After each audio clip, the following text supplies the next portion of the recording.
天难道不到他？不过更神，此战中光元婴修士绝不会让你失望的。此次师弟也把木仙有这机会出来开开眼界也好，若是无法成功接他。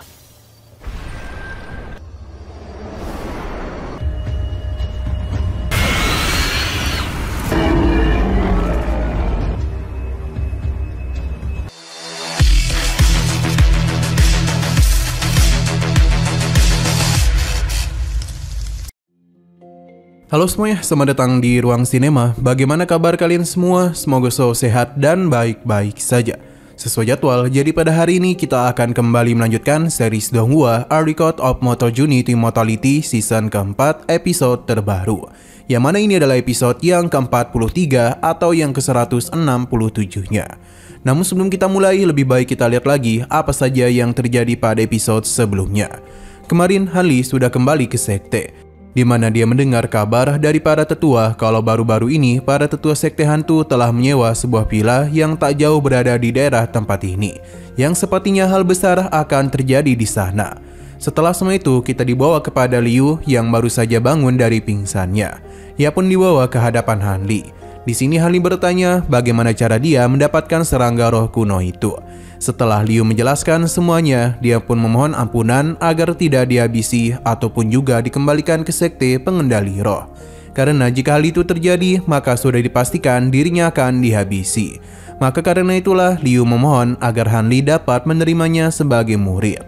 Berhubung Liu ini memiliki pemahaman yang cukup mendalam terhadap serangga roh, jadi Han Li memutuskan untuk menerimanya menjadi murid. Selain itu, alasan Han Li mendapatkan kelabang 6 sayap karena kekuatan es yang dia miliki. Sekarang kita akan melanjutkan episode terbarunya. Han Li mengeluarkan pohon mata spiritual dan giok mata spiritual. Selain itu, ada lagi yang terakhir kali dia dapatkan yang merupakan sumber air mata spiritual. Dengan ketiga harta ini, maka Han Li berharap kalau perkembangan kultivasinya di masa depan nanti bisa banyak ditingkatkan. Seperti kebiasaan Han Li, meskipun dirinya sudah berada di tingkat Nation Soul, namun dia masihlah belum puas dan harus mewaspadai berbagai bahaya mendatang. Karena bagaimanapun, para kultivator yang mencapai tahap Nation Soul pertengahan hingga akhir bukanlah sosok yang bisa dianggap remeh. Terlebih lagi, tidaklah mungkin bagi para monster itu tidak memiliki rahasia tersembunyi ataupun masing-masing kartu andalan. Berhubung Han Li telah mendapatkan begitu banyak teknik rahasia, jadi mungkin ini adalah waktu yang tepat baginya untuk mempelajari semua itu. Han Li akan menerapkan teknik pelarian bayangan darah. Di Yume juga Han Li berikan beberapa pil untuk membantunya. Selain itu, Han Li juga mengingatkan kalau sekarang Yume telah bergabung dengan sekte Luo Yun. Jadi dia harus mengembangkan kekuatan dirinya dengan tepat. Han Li juga membawa Yume bertemu dengan Mumu supaya dapat membantunya beradaptasi dengan mudah. Mungkin tidaklah butuh waktu lama bagi mereka supaya bisa akrab satu sama lain. Han Li juga telah memperkenalkan Yume kepada para tetua, di mana mereka sangatlah senang karena Han Li kembali mengangkat murid pribadi. Terlebih lagi, Yume sangatlah berbakat dalam alkimia. Ia merupakan rekan yang cocok untuk membantu Mu Baifeng. Mereka bahkan mempersilakannya untuk di kursi para tetua. Menerima perlakuan ini tentu saja membuat Liu senang. Namun ia masihlah belum berani dan harus menunggu keputusan dari Mu Baifeng terlebih dahulu.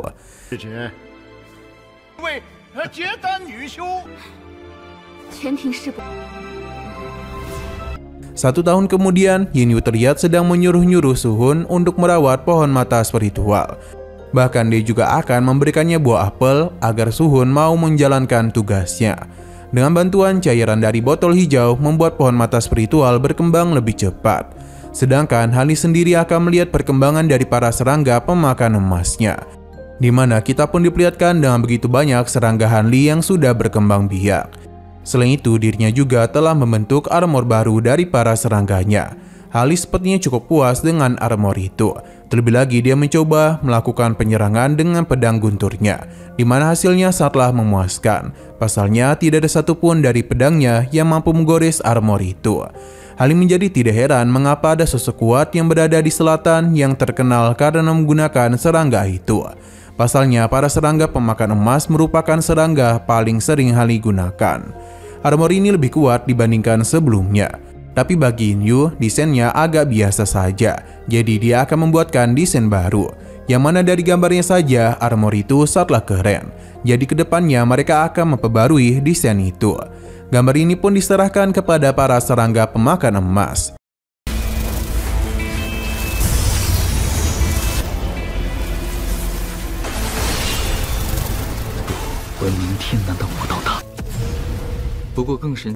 Di antara semua yang Han didapatkan, ada yang paling menakjubkan, yakni teknik melukis elang Xuanfin. Ini cukup unik, pasalnya mampu meningkatkan kekuatan menentang surga dari jiwa baru lahir kedua. Tapi prosesnya sangatlah ketat. Pertama, mereka harus bisa menangkap jiwa baru lahir lainnya, menghabisi kesadarannya dan mengasimilasi ke dalam dirinya sendiri. Ini akan melahap kesadaran sosok itu dan dia pun akan diambil alih dan juga dilahap. Persyaratan kedua, tubuh tingkat Yuanying juga dibutuhkan supaya jiwa baru lahir kedua dapat menguasai tubuh itu. Tentu saja ini bukanlah hal yang mudah karena harus menangkap seseorang di tingkat Nation Soul secara hidup-hidup. Bahkan menghabisinya saja sangatlah sulit. Tapi untung saja sekarang Han Li memiliki roh bumi yang merupakan roh di tingkat Yuanying. Ia akan memodifikasi Lin Ying dan Jindannya agar bisa menyatu. Han Li yakin betul kalau roh bumi ini dapat dijadikan sebagai jiwa baru lahir keduanya. Hanya saja terdapat begitu banyak resikonya, jadi Han Li harus berhati-hati. Ketika dirinya sudah siap, maka dia akan membentuk jiwa baru lahir keduanya. Di sini Han Li mencoba melakukan sesuatu sesuai dengan arahan dari teknik itu. Hanya saja roh bumi mengeluarkan sebuah reaksi yang aneh. Xian berpindah ke dua tetua dari sekte Luoyun, di mana mereka memberitahu Han Li kalau pameran akan segera diadakan. Jadi mereka harus pergi ke aliansi 9 kerajaan. Sebenarnya ada rasa ketakutan dari para ketua. Pasalnya usia mereka ini sudah tidak lama lagi. Setidaknya masih ada 100 hingga 200 tahun lagi. Hanya saja beliau ini sudah mengalami luka yang cukup parah dari pertarungan sebelumnya, yang menyebabkan umurnya tidak begitu panjang, mungkin hanya 50 tahun lagi. Itu pun jika dirinya tidak terlibat dalam pertarungan lainnya. Meskipun begitu, tetua ini tidaklah terlalu bersedih, karena sekarang mereka telah memiliki Han Li di sekte Luoyun. Dan sekarang mungkin waktu bagi dia untuk beristirahat dengan santuy. Nah, ternyata mereka telah mengutus murid untuk mencari tahu latar belakang dari Han Li, di mana dia yakin kalau saudaranya itu tidak akan pernah menyangka dengan apa yang telah dia temukan. Ia pun memberitahu kalau 100 tahun yang lalu Han Li hampir dijadikan tumbal oleh Huang Feigu. Tapi Han Li itu berhasil melarikan diri. Ini tentu saja membuat mereka terkejut, karena jika Huang Feigu sampai tahu Han Li sekarang, mungkin dia akan merasa begitu menyesal. Terlebih lagi hari-hari Huang Feigu di aliansi 9 kerajaan tidaklah mudah, karena dia itu telah memaksakan diri untuk naik ke tingkat Nation Soul. Tetua ini merasa kalau saudaranya pasti merasakan kalau Han Li dalam bahaya. Namun dirinya tidak akan membiarkan hal itu, karena Han Li tidak akan dibiarkan sendirian. 现在看来，哎，师兄，灵狐老怪黄风谷在九国盟的日子是知道现在的韩师弟。 Setelah pembicaraan itu selesai, perjalanan pun telah dilakukan, yang mana akhirnya mereka tiba di kota Wantian, yang merupakan perbatasan negara bagian Yu Aliansi Utara. Mereka berhenti dulu karena Mumu sudah sangat kelelahan.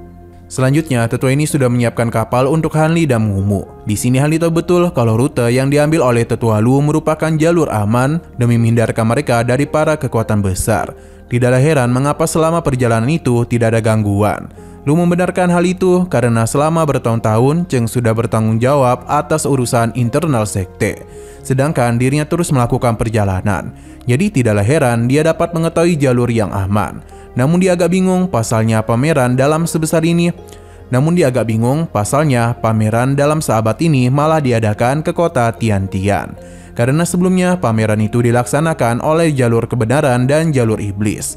Tapi sejak peperangan antara dua aliran tersebut telah membuat berbagai kekuatan merasa tidak tenang. Han Li paham kalau pertemuan ini cukup menguntungkan bagi aliansi 9 kerajaan. Namun yang paling menarik perhatian Han Li adalah rumor tentang Tianzheng. Dulu penyihir Mulan pernah mencapai wilayah kerajaan Yu, tapi dipukul mundur oleh 9 kekaisaran yang baru saja bersatu. Mereka menggunakan arai pemusnah Sang Yuan. Serangan tersebut telah membuat beberapa Guan Yuanying meninggoy dalam pertempuran itu. Lu membenarkan hal itu, hanya saja dia menjamin kalau kota ini tidak akan mengecewakannya. Tapi dia agak bingung mengapa Hanli juga membawa Mumu. Alasan Hanli mengajaknya agar Mumu memiliki kesempatan memperluas wawasannya. Sepertinya Hanli masihlah ingat kalau Mumu pernah berkata, dirinya seakan-akan dikekang di sekte Lohyun. Jadi dirinya berharap kalau perjalanan kali ini merupakan hal yang besar untuknya. 此战中，光元婴修士绝不会让你失望的。此次师弟也把木仙 有这机会出来开开眼界也好，说是无法成功接单。 Sedangkan Lu sendiri mengingat perkataannya dengan Tetua Hajang di mana mereka membahas tentang teknik kultivasi Hanli, yang mana dalam pertarungan dia itu sering mengandalkan boneka dan alkimia. Selain itu ada beberapa teknik pedang yang dia kuasai. Mereka yakin pasti Hanli memiliki sesuatu yang paling dia kuasai, namun belum dirinya tunjukkan. Selama Hanli memiliki rahasia itu, maka sebagai senior mereka sedikit lebih tenang. Karena bagaimanapun mereka tidak akan membiarkan apapun yang terjadi kepada juniornya. Lu merasa kecewa, andai saja Hanli memiliki atribut air, pasti dirinya akan mengajarinya teknik pengendalian air yang benar-benar hebat miliknya. Namun dia hanya merasakan kekuatan spiritual kayu saja pada diri Hanli. Mereka hanya berharap jika Hanli terlibat dalam pertarungan, dirinya tidak mati. Lo menenangkan seniornya karena sebagai kultivator Renaissance Soul, dirinya lah yang akan berada di sisi Hanli. Dia tidak akan membiarkan siapapun mengganggunya. Di sini, Lo bertanya apakah dalam masa-masa ini Hanli memiliki kemajuan dalam kultivasinya. Hanya saja Hanli itu merasakan sesuatu yang kuat. Bahkan itu tidak dirasakan oleh Luo, yang mana sekarang ada beberapa orang yang tengah terbang kemari. Sepertinya mereka memiliki alasan tertentu. Berhubung mereka adalah kultivator Renaissance Soul, jadi Luo mencoba melakukan pemeriksaan, di mana apa yang Hanli katakan benar adanya. Ia tidak menduga kalau jangkauan Hanli begitu luas, bahkan mengungguli dirinya. Luo teruslah memberikan pujian kepada Hanli. Bagi Hanli, sosok Renaissance Soul yang hendak kemari kemungkinan memiliki kesadaran yang terganggu. Mereka pun melepas pertahanan formasi dan langsung saja melihat siapa yang akan kemari. Di mana kita pun diperlihatkan dengan begitu banyak prajurit yang tengah menjaga sosok itu. Selain itu, di sisinya terdapat begitu banyak wanita yang selalu menghiburnya. Perjalanan teruslah mereka lakukan. Kemungkinan besar sosok Renaissance Soul kali ini berasal dari keluarga terpandang.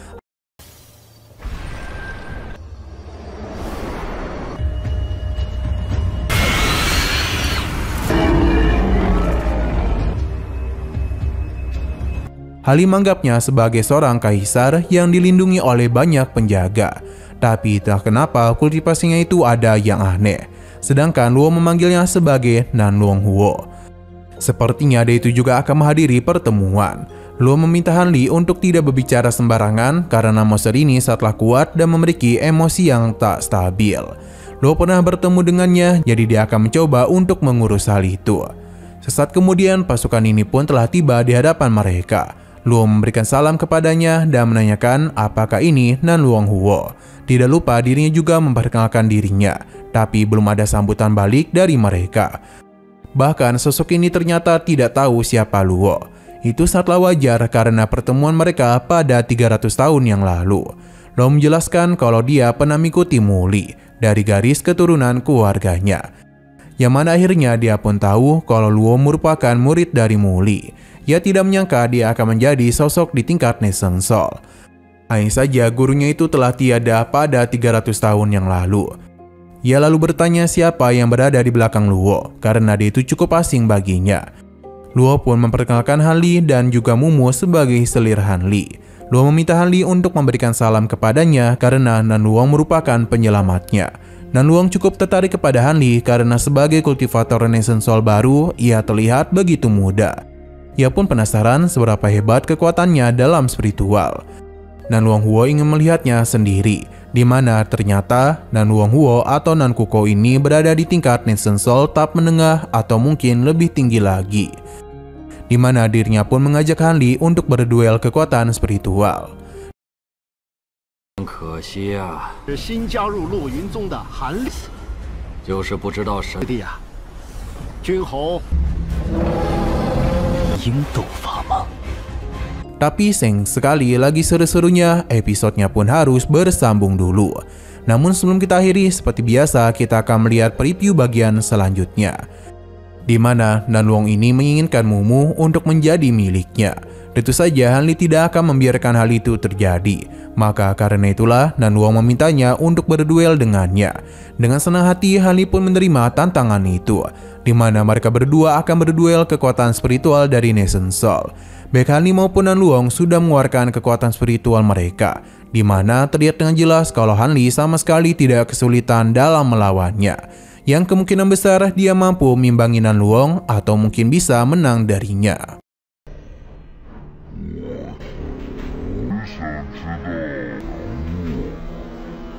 Oke, sekian dulu pada video kali ini. Untuk video selanjutnya akan segera hadir. Jadi bagi kalian yang ingin mengikuti series ini, langsung saja klik subscribe dan aktifkan loncengnya. Terima kasih yang sudah menonton video sampai habis. Jika kalian suka pada video ini, klik like dan share ke teman-teman kalian tentang channel ini. Dan ditunggu aja kelanjutannya. Oke, sampai jumpa di video selanjutnya.